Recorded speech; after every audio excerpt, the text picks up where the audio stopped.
Hey, how are you? I'm Chris, and this video is just going to be basically like a brief overview of one, remote high ticket sales, the industry altogether, kind of the things of a brief overview of it, also what to look out for, and if it's also an industry that you even want to get into, or if it just sounds cool, because we don't want you getting into anything that's like not what it looks like, and there's a lot of things out there. This is not a get rich quick scheme, right? It's not something you're going to come in, you're going to be able to make a lot of money. Of course, it sounds amazing, right? You're going to be able to work from wherever you want. You can literally make as much money as possible. You're 100% commissions based, right? So double-edged sword, because if you don't make money, you don't make money. You make a lot of money, you make a lot of money, right? But the biggest part is it sounds amazing, right? People just boast about the good stuff. But what about the other side of it? What about all right, well, how much work do I actually have to put into this? How much work is it all? I can go take calls on the beach. I can go take calls while flying to Thailand or wherever else. And of course, definitely can. But here are the truths about the industry. Here's an overlook about the industry. If you're struggling to get into it, let me help you understand what it is, how to get into it, and what to look out for. Okay? So overall, what is remote high ticket sales? Remote high ticket sales is literally remote. You get to work from wherever you want, right? High ticket is just the price of the item that you're selling. So usually in the industry, it's about 3,000 to, it could be all the way up to 100,000, right?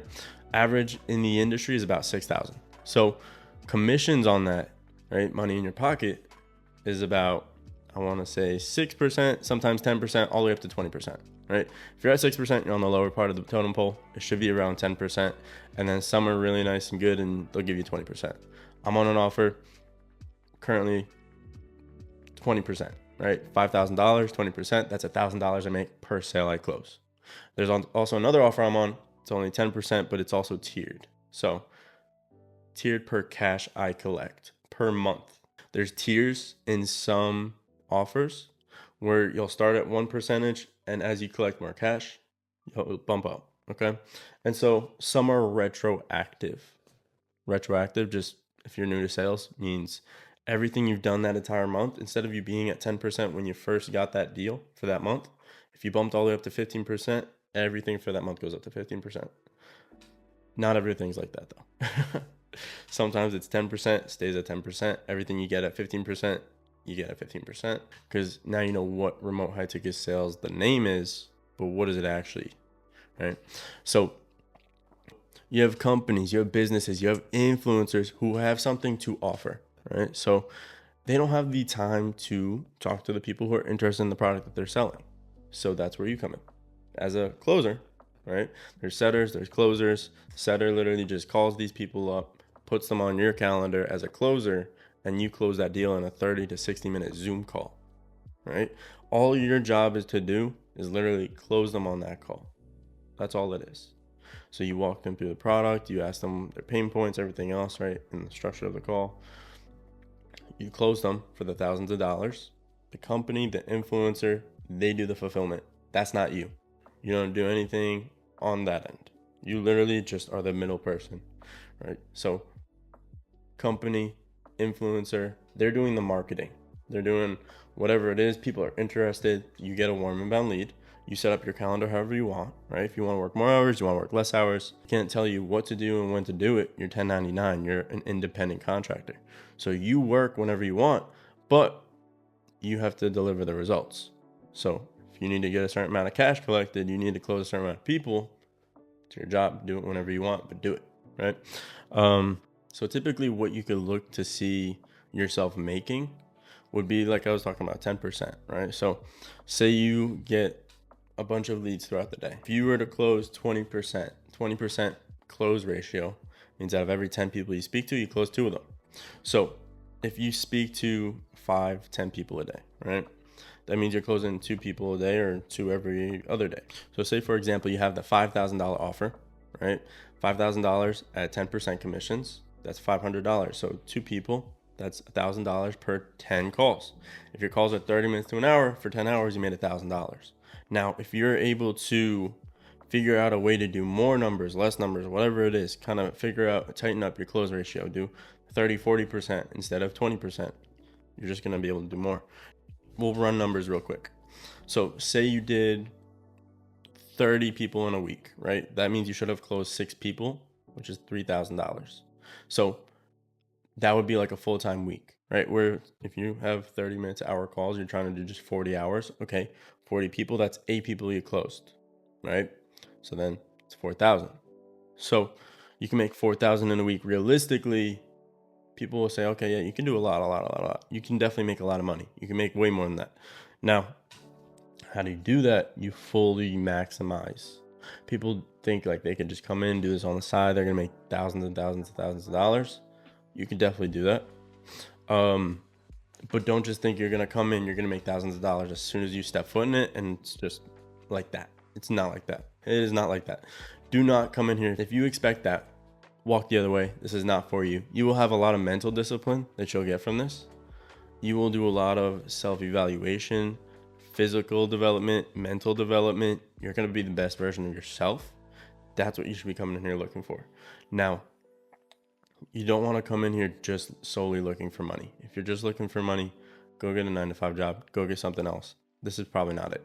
Now, if you want to come in here to be able to make a lot of money, to build a brand, help somebody else build a brand and like continue, and this is just the stepping stone to do it, this industry is for you. If you want the flexibility of the schedule, you want to be able to make as much money as possible, you could do this on the side, you could do this as the main, you could do this to help launch the stuff that you want to do. There's a lot of ways to use this industry for good. But if you come in thinking, hey, I'm just going to get rich, I'm going to do this, I'm going to do that, I'm going to trade, I'm going to do e-commerce, I'm going to do an affiliate store, I'm going to do remote high ticket sales. That's the next one. It's not one of those trends. It's not one of those. You're going to come in, you're going to fail, you're going to leave. Don't do it. If you are willing to ride it out, you will succeed. Any singular person that has the skill of following through on something that they try where it doesn't go exactly the way that they wanted it to will always outperform somebody who tries the next best thing, the shiny object. So the biggest struggle getting into the industry is finding the offer that you want. So the offer is what you're selling for, right? So if you're selling for a coach, you're selling for a business, finding that offer is the hardest thing you can do in this industry. You'll see that there's a lot of sales agencies out there. And a sales agency essentially says, hey, we're going to train you for a couple months. We'll have you train for like 3 months, and then we'll help you we'll guarantee you'll get the job. You'll make $10,000, you'll make $30,000 a month, blah, blah, blah. This and that, you'll be able to do this. How is that going to make you feel? Blah, blah, blah. If they're selling you the dream, walk the other way. They're just trying to sell you into the training. Now, what they don't tell you is you're going to have to train for 3 months, and then they're going to still have to make you find your own job. So of course, yeah, we've had people who have found offers that have trained from us, but how much of that was actually them trying to find it themselves? Because you still have to find the offer. You don't get guaranteed the position. A sales agency is making you do training just to train you. Now, that's not to say all trainings are bad, right? There's a lot of influencers out there. There's a lot of businesses out there that will make you pay for trainings or do whatever. Always invest in training. I agree. Always invest in training. Always put into yourself. You're your number one investment. But when they pop up to take advantage of the people who are looking to get into the industry because it's a trendy subject at the moment and say, hey, you're just going to have to train for 3 months, but you're going to guarantee you a position. And then when you get to the 3 months and you're ready to find that position, it's not exactly what you thought it was. Maybe not the best idea. I've known people who have gone through trainings for 3 months and the offers that they were told they were going to get were half of what they expected. And then also one where this is probably the worst case scenario, worst thing that you could ever do. But they found an offer, sold hundreds of thousands for that offer. On payday, they could not be paid because the company just wasn't profitable. But the closer sold hundreds of thousands for that business. How are you not profitable? You don't know the legitimacy of the company that you're landing in. Sales agencies can be great. They could also not be great. Now, I would say there's a lot of scams in the industry, right? But just because you're paying for something doesn't necessarily mean it's bad. I think people are more willing to pay because they're sick and tired of searching for an offer. Because the way that you generally would is you hit them up in their DMs, you hit them up in their comment section, you reach out to them multiple times. You're constantly just never getting a response, right? People are sick and tired of trying to find something and they never get it, to the point where they're willing to pay for somebody to guarantee them placement. Placement is where your offer is. Now, just always look out for, is the guaranteed placement within your own company, or is the guaranteed placement with somebody else that's outsourced? Because that's also something. Yeah, they can guarantee you as a sales agency placement, but that's just them saying, hey, yeah, we'll still be here until you find your placement. As soon as you get placed once, you're gone and you're done for. It could be the worst offer you're on. They still helped you find an offer. So one thing to look out for is, of course, guaranteed placement. Awesome, great. But where exactly is that with somebody else? Is that with an affiliate company? Like, what does that look like? Because, of course, they're connected to people, but they take that connection of somebody that's trained with them and has landed in an offer as, hey, we're affiliated with this company. We're affiliated with this influencer. Are you actually with that person? Okay. Discernment is the number one thing you need in this industry.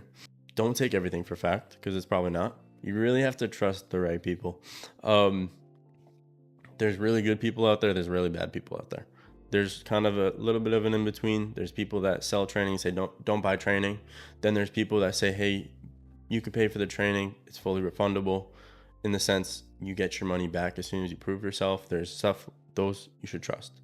Don't trust the ones that are like, hey, put your money in, don't get it back out, and will guarantee you I don't know. Personally, take that with a grain of salt. I mean, everybody's dude for their own opinion. So if you like that, you enjoy. Me personally, I'm just going to look the other way. How I would recommend trying to get into it is, still, you're going to have to do outreach. It's exactly what it would be. But where do you look? What do you look for? Now, if you have a network and you know people, reach out to the people you know specifically, because you already have trust. Now, if you don't have a great network, okay, you can go and still find something, right? Where I would say look up how-to videos on YouTube, go to most recent, and then search for people who are teaching something. Oftentimes, they may be selling something. Reach out to those people, because most often they're probably not getting contacted as much. I would do the typical influencer one, reach out, but don't do it in a way where you're just saying, hey, love your content, this and that. Like, I would love to sell your product, blah, blah, blah. Do you need any help with it? I'd love to grow your brand. Sounds great, but at the end of the day, if you don't follow them, they can do a quick check, don't be fake. Don't put yourself in a position where you're just clearly trying to get the position and you don't actually care about what they're selling, because you want culture. You want to be able to match up on something and say, hey, I love your product. I love what you're doing. Because at the end of the day, you want to sell something because you actually love it, not because you want to make a lot of money. If you just want to make a lot of money, it may not be what you want to do. You want to do it because you actually want to enjoy selling it. You want to enjoy giving that product to somebody and justifying, hey, this is $5,000, and it rightfully is, right? You don't want to say, hey, this is $5,000, right? We can do a payment plan. Fuck that. That's never going to work. This is $5,000 and you're going to love this because this is going to do this, this, and this for you. How does that sound? Blah, blah, blah, whatever it is. You want to be confident in what you're selling. So find the people that you actually resonate with, contact those people. They're going to be hit up like a motherfucker, but it's going to be hard. I would say there's ways where, if you know people, your network probably has people that you can sell to. If you don't know anybody at all, you're brand new, you don't know anybody, you don't know anything at all, you don't even have anybody selling anything that you know of, whatever it is. Ultimately, at the end of the day, the hardest part about this industry is just getting started and getting into it, because a majority of people trying to get into it do pay. I wouldn't say let that deter you from getting to where you want to go or doing the things that you want to do to get started, because there's ways to start for free. If you're willing to put in the work, you're willing to stay consistent, you will find the offer that you're looking for. But also, if you're sick and tired of trying to find what that is, there's people there to help you. Okay. I am creating a community. If you are interested in networking, connecting with people of like-minded, where you want to grow, you want to be in the industry, you don't know where to start, because at the end of the day, it's on Skool. So I'm creating it on there. I want to be able to create a community where people can connect with the people, can learn to do the stuff in the industry. You can find the offers without having to spend thousands of dollars to find them. You just want to be in a community of people where they, at the end of the day, just want to see you grow. They want to help you out. They want to put you in a better position. That's what I'm looking to do. I also want to host lives where the people you look up to can also train you on a live call, where I can also bring in other people as well, whether it's for job placement, whether it's for, all those offers that I was talking about, whether it's an influencer, a business or company, whatever it is, or just lives for fun, whether it's objection handling, whether it's all this stuff of, ins and outs of the industry, what I'm currently doing with my offers that I'm on, or all of that stuff, I feel like would be great. And I'm trying to create this community where if you want to be in it, it's only at 28 right now, and I'm thankful for every single person that's in there, because currently it's at 50% affiliate or referral commissions, which means every single person you bring in, you get 50% of what it is. So right now it's free, 100%. You come in, it's free right now, but eventually I do want to bump it up to paid, because I want to literally pay people to be in there. I want to make it where at the end of the day, I want to be where I'm paying you to be in there. I want to pay people where I'm paying you to network. I'm paying you to have where you could train with people on lives. You could have the people you look up to and get the offer that you're looking for without having to put money into it, but you're getting money before you even find the job. That's what I want. Because how can we all make more money just by being around each other? That's what I'm trying to look to do. So that's why I created the Skool Community. If you want to be a part of that, you want to help build a brand, you want to help build something, join it. I'd love to see you in there. I'd love to hear your voice. And I'd love to help you find the offer or whatever else I can provide for you. Hopefully I see you there. Hopefully I see you become a Jack Gus closer. And I'll see you on the other side.